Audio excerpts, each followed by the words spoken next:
어렵고 복잡한 정치 현안들을 시청자 여러분께 속 시원하게 설명해드리는 정치 오픈어 순서 시작합니다. 오늘의 첫 번째 키워드 볼까요?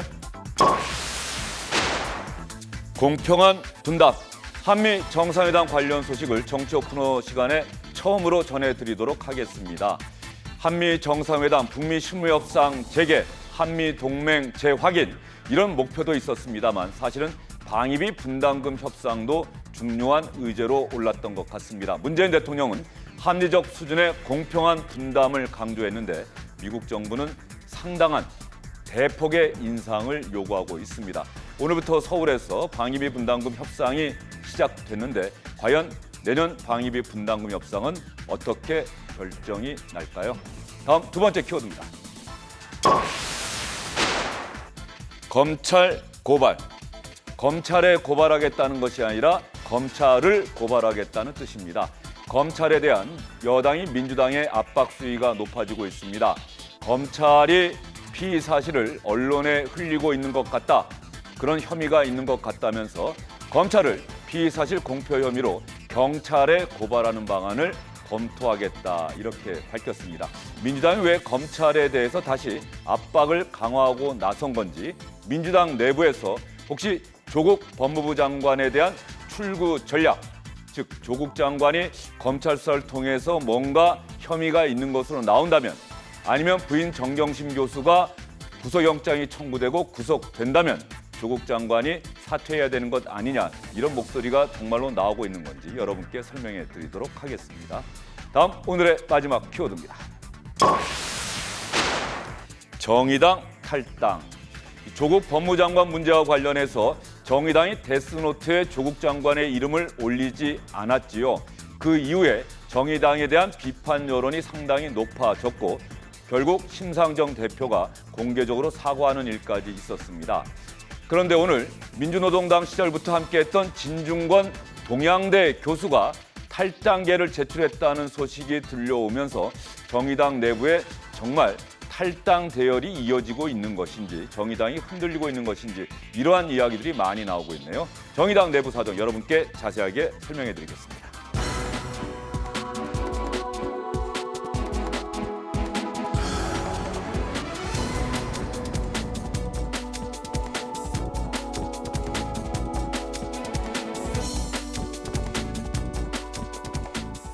정치 오픈어 순서 본격적으로 시작을 해보도록 하겠습니다. 말씀드린 대로 한미 정상회담 관련 소식으로 시작을 해보도록 하겠습니다. 세 분과 함께합니다.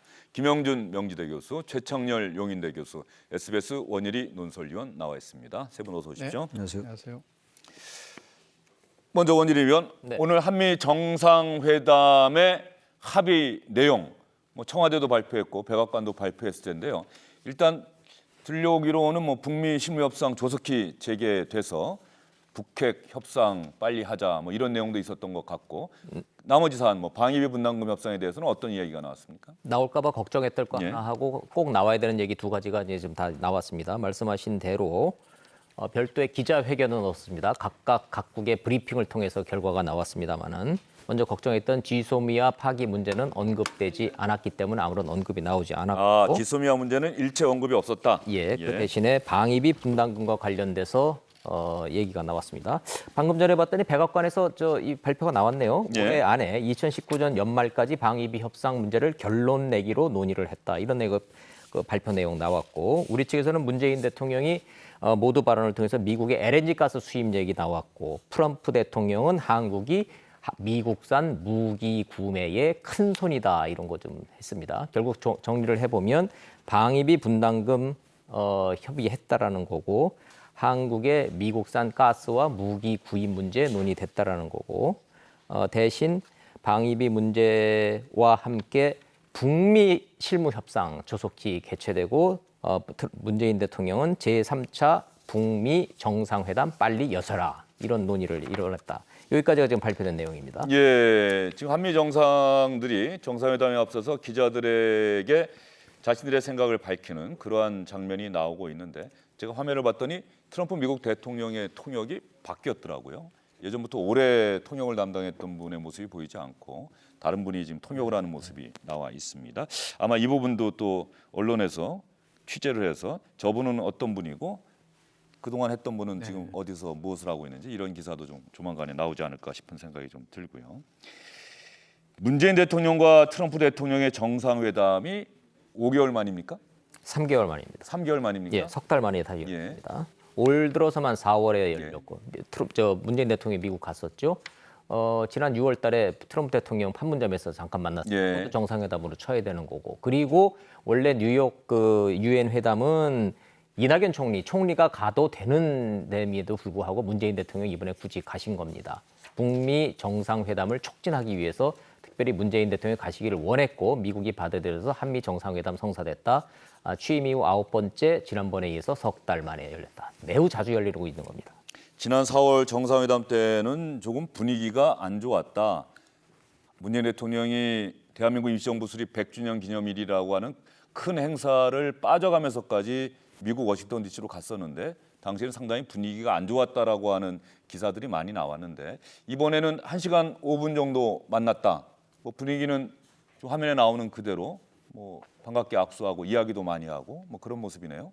시간만 놓고 보면 65분 만에 종료가 됐으니까 지난번에 단독 정상회담 다 이거 빼고 저거 빼고 따져봤더니 딱 5분 만났더라라는 것보다는 훨씬 더 많이 됐습니다만은 일단 단독 회담이 없었고 확대 정상회담만 했었고 비핵화 문제에 대해서 어차피 실무 협상을 통해서 서로 할 얘기는 하고 갔기 때문에 북미 실무 회담을 빨리 열어달라 그리고 올해 안에 3차 남북 정상회담 개최해달라라는 문재인 대통령의 요구사항은 전달된 것이고 그러면은 우리 미국산 무기 좀 많이 좀 사라라고 하는 트럼프 대통령 요구 그리고 방위비 분담 협상 현재 1조 정도 내는데 요거 한 5조까지 생각하고 있는데 그거는 실무자들끼리 한번 잘 중간에서 해서 대충 한 2배에서 3배 정도는 낼 각오해라. 이런 의사 전달은 이제 전달된 걸로 좀 봐야 되겠죠. 예. 올해 우리나라의 방위비 분담금 액수가 1조 원이 조금 넘는데 얼마 전에 트럼프 미국 대통령이 5조 원 이야기를 했었어요. 어느 나라가 방위비 분담금 5조 원을 내겠다고 자기한테 약속을 했다. 그런데 우리 정부에서는 강력하게 부인했죠. 협상이 시작되지도 않았는데 무슨 5조 원 이야기가 왜 나오느냐. 그런데 이 트럼프 대통령의 머릿속, 가슴속에는 이미 대한민국이 내년도 방위비 분담금 올해 1조 몇천억 원 수준에서 상당 부분 올려야 될 것이다라고 하는 생각은 분명하게 자리 잡고 있는 것 같아요. 트럼프 대통령이 쓴 거래의 기술이라는 책이 있어요. 거래의 기술 읽어보셨습니까? 예, 여러 가지 11가지의 성공 그 원칙에 대해서 얘기를 하는데 똑같은 거예요. 언론을 이용하라. 그리고 지렛대를 이용하라. 이런 말을 막 쓰거든요. 그러니까 본인이 얘기를 하면서 그걸 막 기정사실화 시켜버리는 거예요.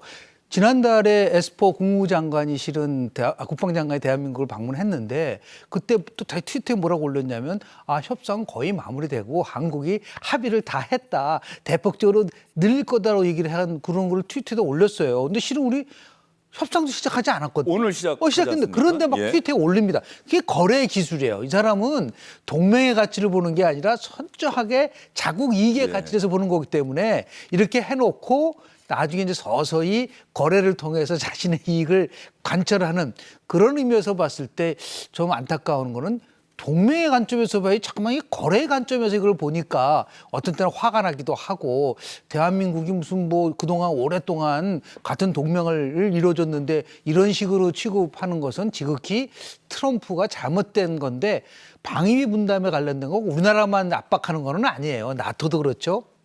일본도 그렇죠. 예. 그런데 분명한 것은 벌써 2009년도에 7,600억 원이었었거든요. 그런데 10년 지난 이 시점에서 1조 389억 원이면 한 반 정도는 벌써 올린 거란 말이에요. 그리고 우리는 전 세계에서 가장 큰 평택 기지에 대해서 대한민국이 제공을 해서 이 편의시설을 제공을 했는데 이것은 왜 방위비 부담 속에 포함을 안 시키느냐라는 게 이제 정부의 입장임에도 불구하고 여하튼 간에 뭐 우리는 1조 여기는 5조 하면은 뭐 한 2, 3조에 또 이렇게 탑을 보려고 그렇게 하는 것이 아닌가라고 조심스럽게 한번 관측을 해봅니다. 원래 이낙연 국무총리가 가려고 하다가 문재인 대통령이 가기로 생각을 바꿨던 것은 북미 실무 협상이 다시 재개될 움직임을 보이고 있고 그래서 청와대에서 의미를 설명하기는 한반도의 거대한 수레바퀴가 다시 움직이고 있다. 네, 이렇게 설명을 했는데 만난 미국 대통령의 입에서는 한국 정부를 향한 계산서가 나온 거예요. 철저하게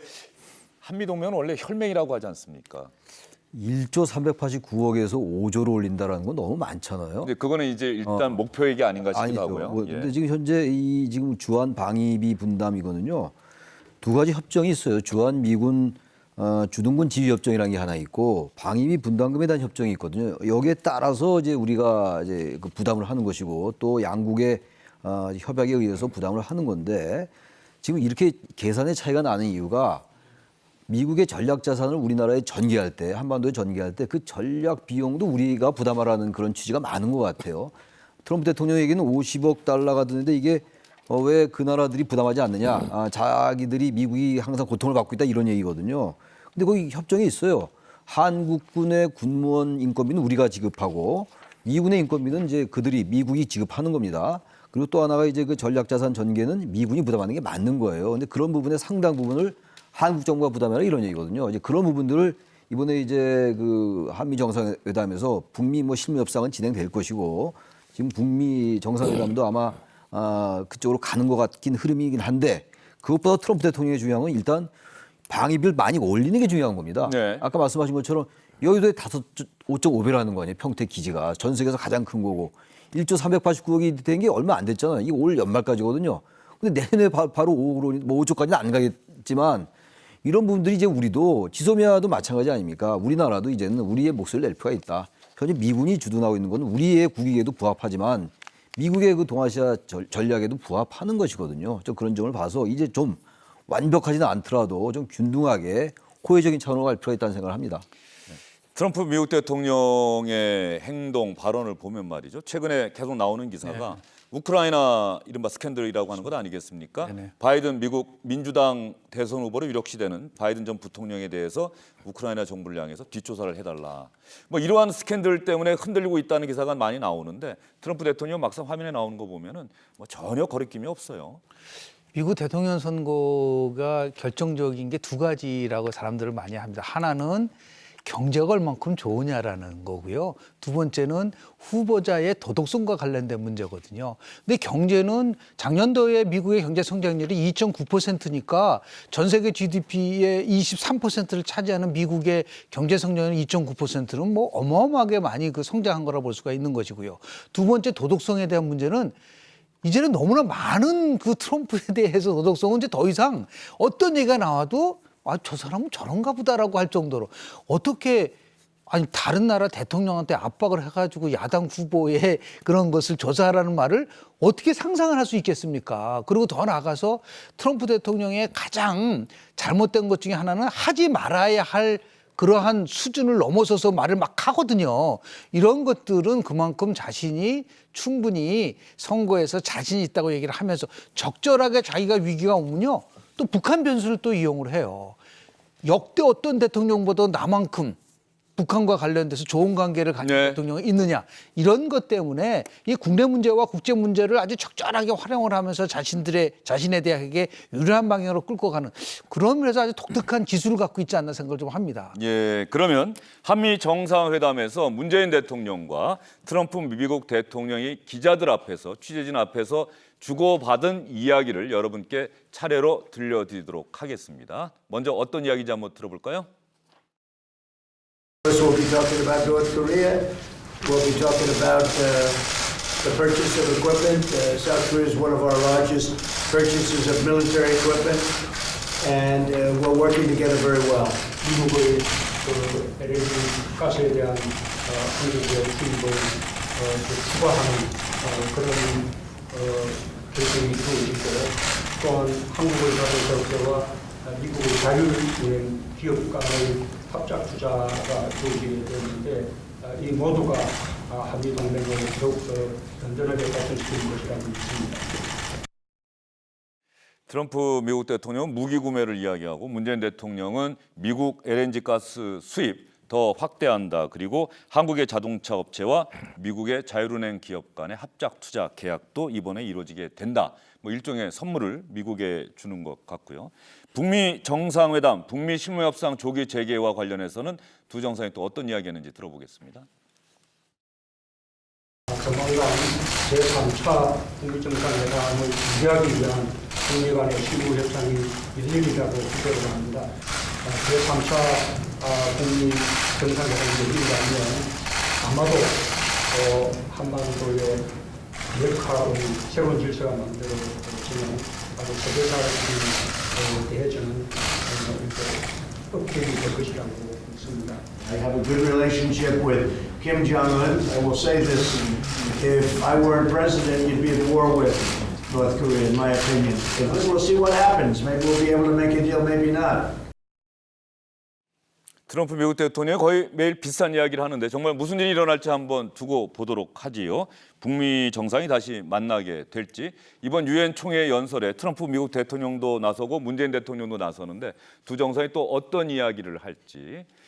뉴욕 현지에서는 트럼프 미국 대통령이 이란 정상과 과연 만나느냐 뭐 이런 부분에도 관심을 갖고 있는 것 같고요. 한미일 정상회담은 혹시 트럼프 미국 대통령이 제안하는 것 아니냐 뭐 이런 기사도 현지로부터 날아오고 있습니다. 이것과 관련된 소식, 우리 국회에서 나온 소식인데요. 원일이면 네. 국회 정보위원회에 국정원장이 참석을 했는데 김정은 위원장의 서울 답방 가능성에 대한 이야기를 했다고 하는데 어떤 내용의 이야기입니까? 서울 답방이 아니고요. 예. 올 11월에 부산에서 한 아세안 정상회담이 열리도록 돼 있습니다. 우리가 호스트입니다.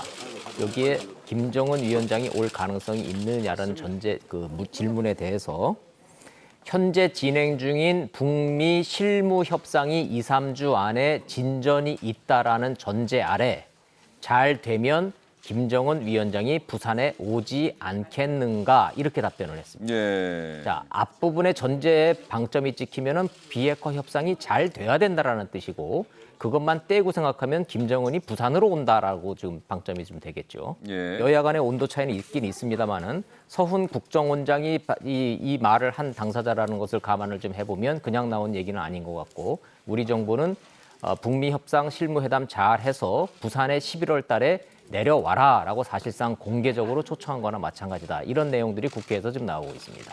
문재인 대통령 입장에서는 김정은 위원장이 대한민국을 답방 형식으로 방문하는 것 대단히 공들여서 노력할 것으로 예상이 되는데 이번에 뉴욕으로 간 것도 이런 일환이 아닐까 하는 해석도 충분히 가능해 보이는데요. 서훈 국가정보원장이 전한 김정은 위원장의 대한민국 답방 가능성에 대해서 이은재 자유한국당 의원이 전한 이야기 들어보겠습니다.